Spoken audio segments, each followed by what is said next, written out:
ایک شخص کا بازو کٹا ہوا تھا. وہ سڑک کے کنارے بیٹھ کے دھاڑے مار مار کے رو رو کے کہہ رہا تھا، لوگو مجھے دیکھو اور عبرت حاصل کرو.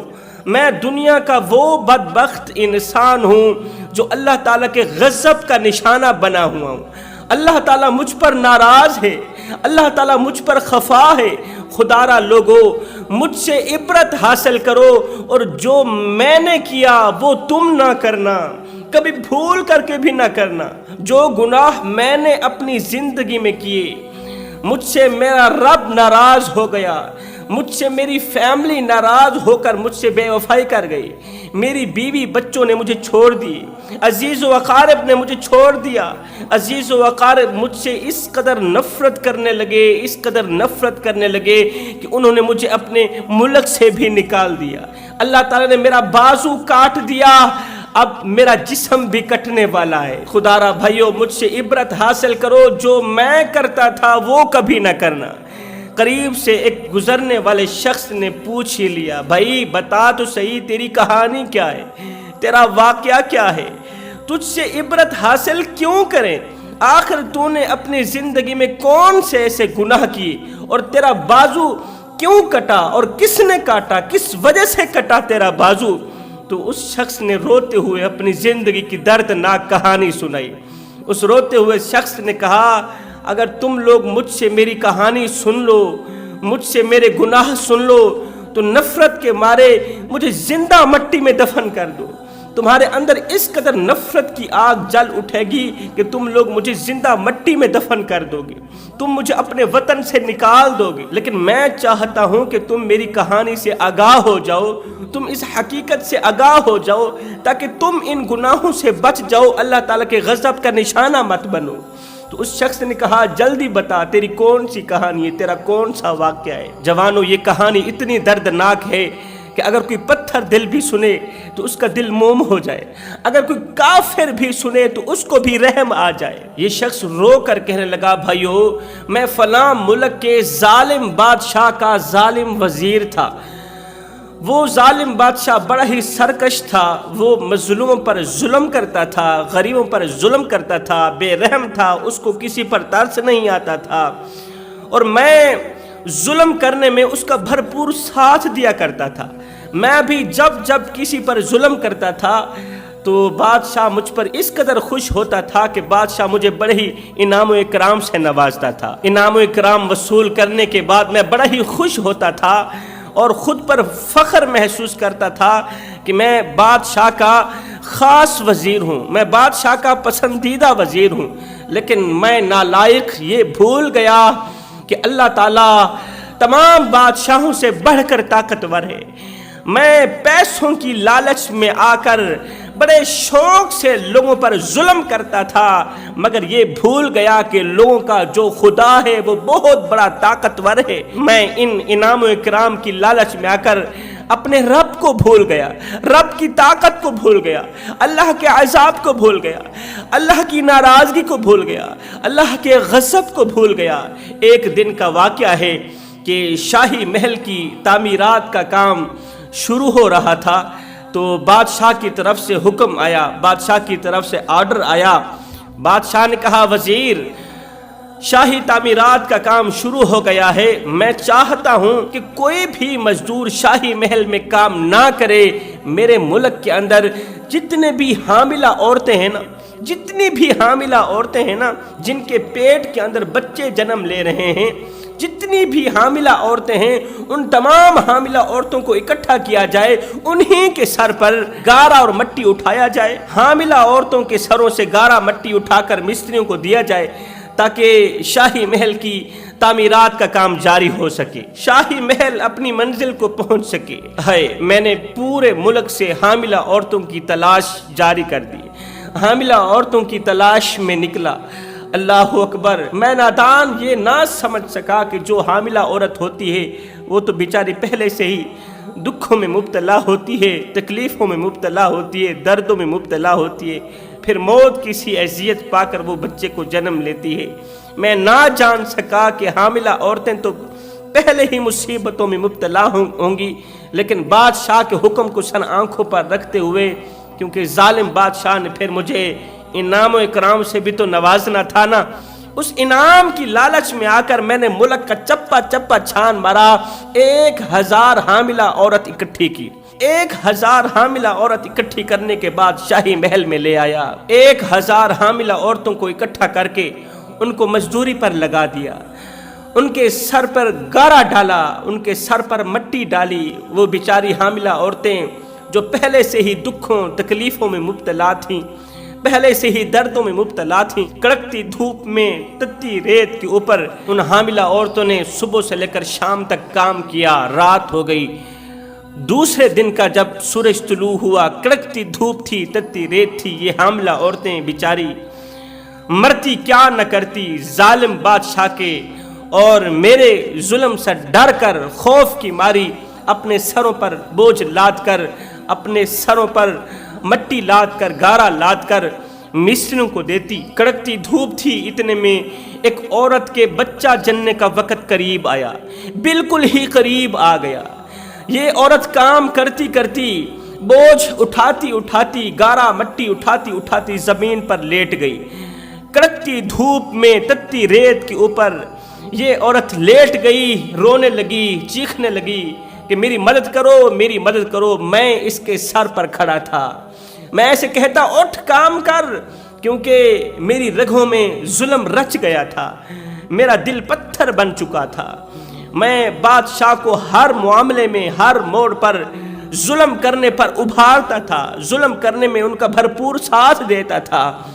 میں اس بیچاری عورت کے سر پر کھڑا ہوں، بیچاری عورت میرے آگے ہاتھ جوڑتی رہی کہ اسی لمحے کے اندر اندر میں بچہ جننے والی ہوں، بچے کی پیدائش کا وقت بالکل قریب ہے، خدا را کسی عورت کو بلاؤ، میری مدد کرو۔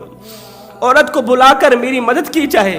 اللہ اکبر، میں بجائے اس کی مدد کرنے کے اسے اپنا پاؤں مار کے کہتا دفعو، اٹھو کام کرو، اٹھو کام کرو۔ میں اسے دھمکی لگاتا، اگر کام نہیں کرو گی تو میں بادشاہ کو کہہ دوں گا، بادشاہ تیرے سر تن سے جدا کر دے گا، تو میری نافرمانی مت کر۔ لیکن وہ بیچاری زمین پر لیٹی ہوئی میرے آگے ہاتھ جوڑتی رہی، میرے آگے فریادیں کرتی رہی کہ مجھے تھوڑی سی مہلت دے دو، مجھے تھوڑا سا وقت دے دو، تھوڑا سا ٹائم دے دو، میں بچہ جن لوں، اس کے بعد جو تم کہو گے میں کروں گی۔ لیکن میں کہتا نہیں، اٹھو ابھی ہو، اسی وقت کام کرو، یہ تیرے بہانے کا وقت نہیں ہے، زمین پر لیٹنے کا وقت نہیں ہے، وقت ضائع مت کرو، نہیں تو میں تمہیں جان سے مار دوں گا۔ وہ بیچاری عورت میرے قدموں پر بیٹھ کے مجھ سے بھیک مانگنے لگی، خیرات مانگنے لگی کہ کسی عورت کو میرے پاس بلاؤ، میری مدد کرے، مجھے تھوڑا سا وقت مہلت دے دو، میں بچہ جننے کے بعد کام شروع کر دوں گی۔ ہائے لوگو، مجھے ذرا بھی رحم نہ آیا، کیونکہ میرا دل پتھر بن چکا تھا۔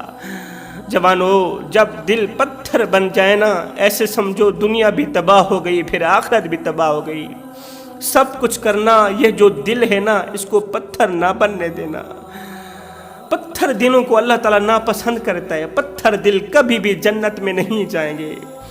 رسول کریم صلی اللہ علیہ وسلم نے فرمایا صحابہ، خدا نہ کرے اگر تمہارے دل پتھر بن جائیں تو ان پتھر دلوں کو نرم کرنے کا ایک ہی نسخہ ہے، کسی حکیم کے پاس نہ جانا، کسی طبیب کے پاس نہ جانا، بس میرے اس نسخے پر عمل کرنا، اس کا دامن مضبوطی سے پکڑنا، انشاءاللہ تمہارا پتھر دل نرم ہو جائے گا۔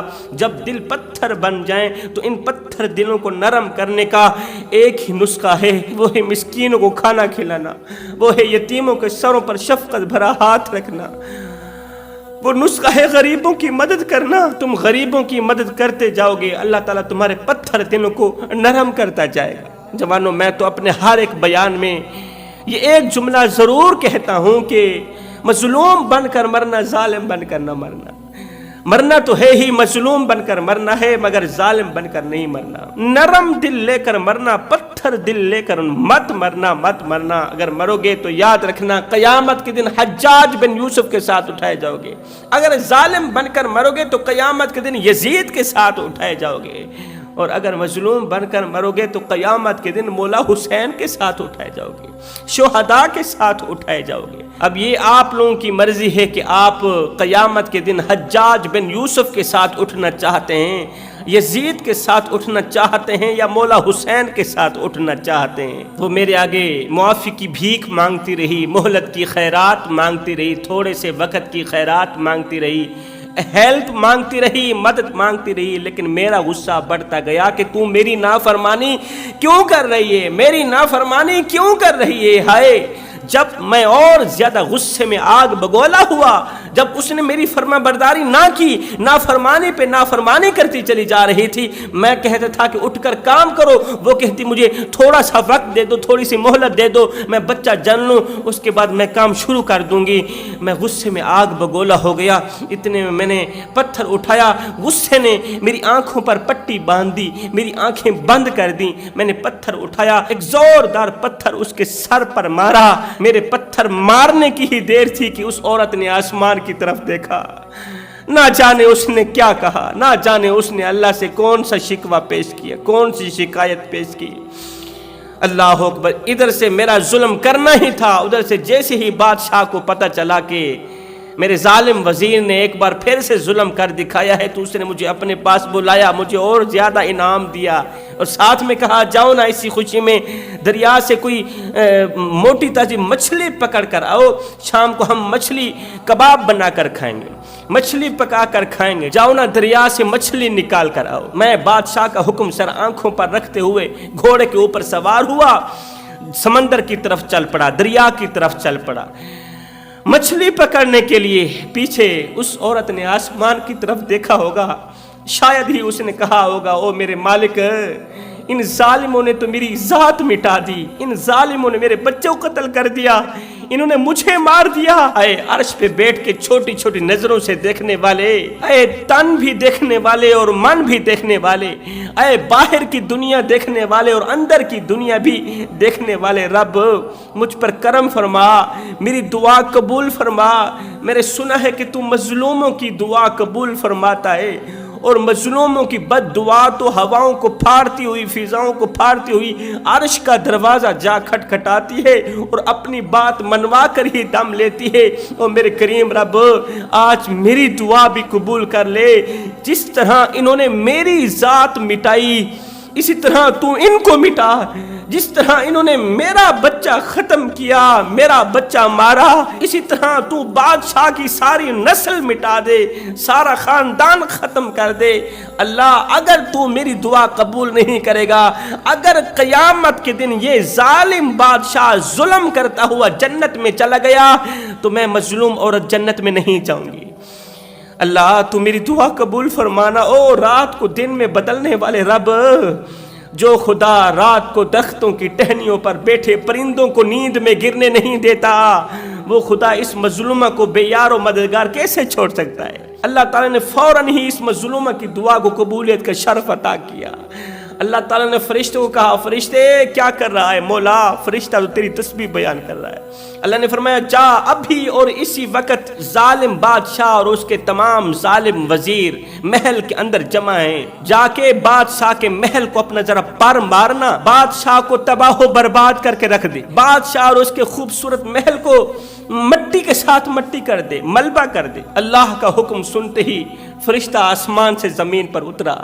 ابھی اس مظلوم کی دعا پوری نہیں ہوئی تھی، ابھی اس مظلومہ نے اپنی دعا ختم نہیں کی تھی کہ مظلومہ نے اپنی آنکھوں سے بادشاہ کے گھر کو تباہ ہوتے دیکھا، اپنی آنکھوں سے بادشاہ اور اس کے تمام وزیروں کو بھیانک انجام سے مرتے دیکھا۔ اس مظلومہ نے اپنی آنکھوں سے بادشاہ کا ستیہ ناش ہوتے دیکھا۔ فرشتے نے جیسے ہی شاہی محل کو اپنا پر مارا تو بادشاہ اور اس کے تمام وزیر مشیر، بادشاہ کا اقتدار، بادشاہ کا ظلم، بادشاہ کا دبدبہ، بادشاہ کی وحشت، اس کی دہشت، اس کا جاہ و جلال خاک میں مل گیا، اس کا نام و نشان مٹ گیا۔ ایک مظلومہ کی بد دعا نے بادشاہ کا ستیہ ناش کر دیا، ایک مظلومہ کی بد دعا نے بادشاہ کا بیڑا غرق کر دیا۔ جوانو، کہتے ہیں کہ نبی کی دعا اتنی جلدی قبول نہیں ہوتی جتنی جلدی مظلوم کی بد دعا قبول ہوتی۔ اس لیے میں کہتا ہوں مظلوم کی بد دعا سے ڈرا کرو۔ مظلوم کی بد دعا ہواؤں کو پھاڑتی ہوئی، فضاؤں کو پھاڑتی ہوئی، پہلا آسمان چیر کر، دوسرا آسمان چیر کر، ساتوں آسمان چیرتی ہوئی عرش کا دروازہ جا کھٹکھٹاتی ہے اور اپنی بات منوا کر ہی دم لیتی ہے۔ اس ظالم بادشاہ پر اللہ تعالیٰ کا کچھ اس طرح کا عذاب برسا کہ ان حاملہ عورتوں کے علاوہ جتنے وزیر مشیر تھے سب کے سب مٹی تلے دب کے رہ گئے، سب کے سب اللہ کے عذاب میں مبتلا ہو گئے۔ جیسا کرو گے ویسا بھرو گے، اس لیے کہ اللہ کا ترازو صرف انصاف ہی تولتا ہے۔ اب یہ رونے والا شخص اپنی کہانی سناتے ہوئے کہتا ہے کہ میں تو شاہی محل سے نکل کر دریا کی طرف چل پڑا، دریا کے قریب گیا، دیکھا ایک مچھیرا مچھلیاں پکڑ رہا ہے، اس نے کافی مچھلیاں پکڑ رکھی تھیں، تو ان مچھلیوں میں سے ایک موٹی تازی خوبصورت مچھلی تھی۔ میں نے اس مچھیرے کو کہا کہ یہ مچھلی مجھے دے دو، اس نے کہا میں نے نہیں دینا، میں اس موٹی تازی مچھلی کو بیچ کر اپنے بھوکے اور پیاسے بچوں کے لیے روزی روٹی کا بندوبست کر کے جاؤں گا۔ میں کہنے لگا تجھے پتہ نہیں ہے میں کس کا وزیر ہوں؟ میں ظالم بادشاہ کا وزیر ہوں، میں ظلم بھی کرتا ہوں، میرے ظلم سے تو بڑے بڑے وزیر کانپ جاتے ہیں، بڑے بڑے وزیر ڈرتے ہیں، تو میرے سامنے کیا ہے؟ خاموش ہو کے چپ کر کے یہ مچھلی مجھے دے دے۔ اس نے کہا تو جتنا بڑا ظالم ہے نا، اور میرا جو رب ہے، میرا جو بادشاہ ہے نا، تجھ سے کہیں زیادہ قہار بھی ہے اور جبار بھی ہے، تو اس کے سامنے کچھ بھی نہیں ہے، اور جب وہ حساب لیتا ہے اگلی پچھلی برابر کر لیتا ہے۔ اللہ اکبر۔ جب اس غریب نے کہا نا کہ یہ موٹی تازی مچھلی بیچ کر میں اپنے بھوکے بچوں کے لیے روزی روٹی کا بندوبست کر کے جاؤں گا، تو اس کی یہ بات مجھے اچھی نہ لگی، میں نے 2-4 تھپڑ بھی اسے رسید کر دیے۔ اللہ اکبر۔ اسے مارا پیٹا، اس سے وہ مچھلی چھین کر گھوڑے پر سوار ہو کر میں روانہ ہو گیا۔ اللہ اکبر۔ ایک ہاتھ سے مچھلی پکڑی ہوئی تھی، مچھلی پکڑ کر گھوڑے پہ بیٹھ کے دوڑتا ہوا گھوڑا جا رہا تھا، میں گھوڑے پر سوار تھا، اتنے میں مچھلی نے میرے انگوٹھے پر زخم کر دیا، میرے انگوٹھے پر اپنا دانت مار دیا، میرے انگوٹھے کو کاٹ دیا، انگوٹھے کو مچھلی نے کاٹ دیا۔ مجھے تھوڑا درد محسوس ہونے لگا کہ مچھلی نے میرے انگوٹھے کو کاٹ دیا ہے۔ خیر میں بھاگتا رہا کیونکہ بادشاہ کا حکم تھا۔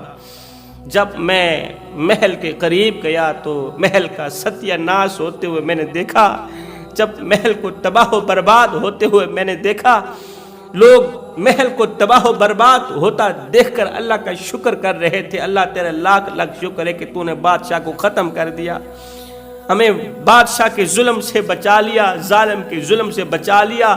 وہ حاملہ عورتیں اللہ تعالیٰ کا لاکھ شکر ادا کر رہی تھیں۔ میرے ہاتھوں سے وہ مچھلی گر گئی۔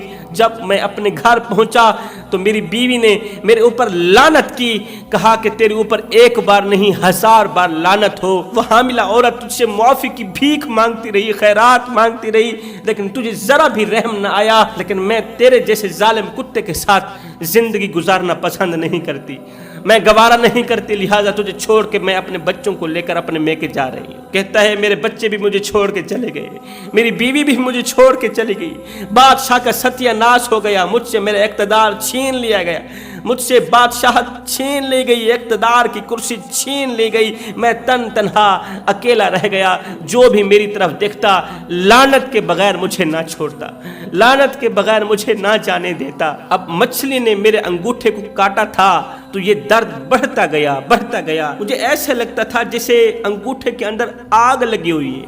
میں دوسرے دن حکیم کے پاس گیا، طبیب کے پاس گیا کہ انگوٹھا ذرا چیک اپ کرو نا کہ آخر کیا وجہ بنی ہے کہ اس کے اندر آگ کیوں جلتی محسوس ہو رہی ہے۔ تو حکیم نے جب میرا معائنہ کیا، چیک کیا، تو اس نے کہا انگوٹھے کے اندر زہر پھیل گیا ہے، انگوٹھے کو کاٹنا پڑے گا، نہیں تو یہ پورے ہاتھ میں زہر پھیل جائے، پھر پورے ہاتھ کو کاٹنا پڑے گا۔ میں نے حکیم کے کہنے پر اپنا انگوٹھا کٹوا دیا۔ 2 دن گزرے ہی نہیں تھے کہ پھر پورے ہاتھ کے اندر جلتی ہوئی آگ محسوس ہونے لگی۔ پھر حکیم کے پاس گیا، حکیم نے کہا وہ زہر پورے ہاتھ میں پھیل گیا، اب ہاتھ کاٹنا پڑے گا۔ پھر چوتھے دن گیا، طبیب نے کہا کہ وہ زہر پورے بازو میں پھیل گیا ہے، اب پورا بازو کاٹنا پڑے گا۔ میں نے انگوٹھا بھی کٹوا دیا، میں نے ہاتھ بھی کٹوا دیا، میں نے بازو بھی کٹوا دیا۔ جب میرا پورا بازو کٹ گیا تو حکیم نے کہا کہ وہ زہر پورے وجود میں پھیل گئی ہے، اب موت بالکل قریب ہے۔ کسی عزیز نے کہا بھائی اس بیماری کی بنیادی وجہ تو بتا کہ یہ بیماری کب سے لاحق ہوئی تھی، کب سے شروع ہوئی تھی۔ تو میں نے پچھلی کہانی سنائی کہ میں ایک مظلوم شخص سے مچھلی چھین کر، اسے مار کر پیٹ کر مچھلی چھین کر گھر کی طرف جا رہا تھا تو مچھلی نے مجھے کاٹا تھا، مچھلی نے اس دن مجھے کاٹا تھا، اسی دن سے یہ بیماری لاحق ہوئی، اسی دن سے بیماری کا آغاز ہوا۔ تو عزیز نے کہا پھر تیری بیماری کا علاج اسی غریب کے پاس ہے، جا اسے ڈھونڈ، اس سے معافی طلب کر کے آ۔ کہتا ہے کہ میں گھر سے نکل پڑا، ڈھونڈتا رہا، تلاش کرتے کرتے اللہ اکبر شہر کا چپا چپا چھان مرا، گلی گلی چھان مری، اللہ کا کرنا ایسا ہوا کہ وہ غریب شخص مجھے مل ہی گیا۔ میں اس کے قدموں پر جا گرا، میرے آقا مجھے معاف کر دو، اگر تو معاف نہیں کرے گا میں مر جاؤں گا، مٹ جاؤں گا، مجھے معاف کر دو، تجھ سے میں نے مچھلی چھینی تھی، تجھے مارا تھا، پیٹا تھا، تیرے اوپر ظلم کرنے کے بعد تجھ سے تیرے بچوں کی روزی روٹی چھین لی، اسی دن سے مجھ پر ایک بیماری لاحق ہوئی، دیکھو میری انگل کٹ گئی، میرا ہاتھ کٹ گیا، پھر میرا بازو کٹ گیا، اب تو وہ زہر پورے وجود میں پھیل چکی ہے، اگر تو معاف نہیں کرے گا میری اس بیماری کا علاج صرف تیرے پاس ہے، کسی حکیم طبیب کے پاس نہیں ہے، اگر تو مجھے معاف نہیں کرے گا تو میرا اللہ مجھے معاف نہیں کرے گا۔ میری درد بھری فریاد سن کر اس غریب شخص نے آسمان کی طرف دیکھا، پھر میرے منہ کی طرف دیکھا، آسمان کی طرف دیکھتا ہے، آسمان دیکھتا ہے، پھر میرا چہرہ دیکھتا ہے، مجھے تک کے کہنے لگا، غور کر کے کہنے لگا، او ظالم انسان جا، میں نے تو تجھے معاف کر دیا، جو تو نے میرے ساتھ کیا ہے میں نے تو تجھے معاف کر دیا، مگر سن جو تو نے میری حاملہ بیوی کے ساتھ کیا، وہ حاملہ بیوی مر گئی ہے، وہ جانے تو جان، وہ معاف کرنے والے تجھے مر گئی ہے، وہ حاملہ عورت جو تجھ سے تھوڑے وقت کی بھیک مانگتی رہی، خیرات مانگتی رہی، مہلت مانگتی رہی، تو غصے میں آگ بگولا ہو کر بجائے اس کی مدد کرنے کے، میرا بچہ جن رہی تھی، بجائے اس کی مدد کرنے کے تو نے پتھر اٹھایا اس کے سر پر دے مارا، اسی کی بد دعاؤں کا دیا جلا، اللہ تعالیٰ نے تیری نسل مٹا دی، تو نے میرا ایک بیٹا مارا، ایک بیوی ماری، اللہ تعالیٰ نے تیری نسل مٹا دی، اور ظالم سن میری بیوی کی بد دعا نے تیرے بادشاہ کا شاہی محل مٹی میں دفن کر کے رکھ دیا، تیرے بادشاہ پر اللہ تعالیٰ کی اس طرح کا عذاب پڑا، اس طرح کا غضب پڑا کہ اللہ نے جیتے جی اسے مٹی میں ڈال کر دفن کر دیا۔ نادان میں نے تو تجھے معاف کر دیا، جا، تو نے میری بیوی پر جو ظلم کیا تھا نا وہ معاف کرنے والی مر گئی ہے، قیامت کے دن میری بیوی جانے، تو جان اور تمہارا رب جانے۔ کہتا ہے میں وہاں سے روتا ہوا اٹھا، ہائے میں کیا کر بیٹھا، ہائے میں کیا کر بیٹھا جوانو، اللہ تعالیٰ چاہے تو قیامت کے دن حقوق اللہ تو معاف کر دے، حقوق العباد معاف نہیں کرے گا اس وقت تک جب تک وہ بندہ خود معاف نہیں کرے گا۔ کسی پر ظلم کرو گے، ساری زندگی نمازیں پڑھتے رہو، قرآن پڑھتے رہو، ساری زندگی سجدوں پہ سجدے کرتے رہو، قربانیاں کرو، حج کرو، زکوٰۃ دو، خیرات کرو، قیامت کے دن اللہ تعالیٰ تمہاری یہ تمام عبادات تمہارے منہ پہ مار کے رکھ دے گا، اللہ تعالیٰ کہے گا یہ بتا تو نے حقوق اللہ تو پورے کیے، حقوق العباد پر بھی توجہ دی تھی یا نہیں دی تھی؟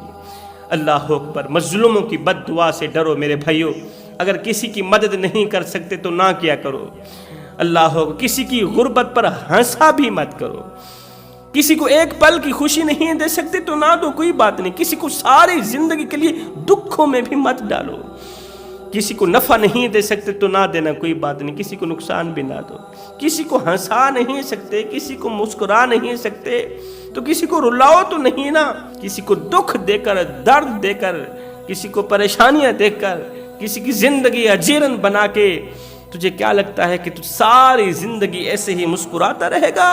نہ بندے نہ، بس وقت کے الٹنے کی دیر ہے، تیری باری بھی دور نہیں ہے، اس لیے کہ زندگی کے کسی نہ کسی موڑ پہ اپنا کیا آخر بھگتنا ہی پڑتا ہے۔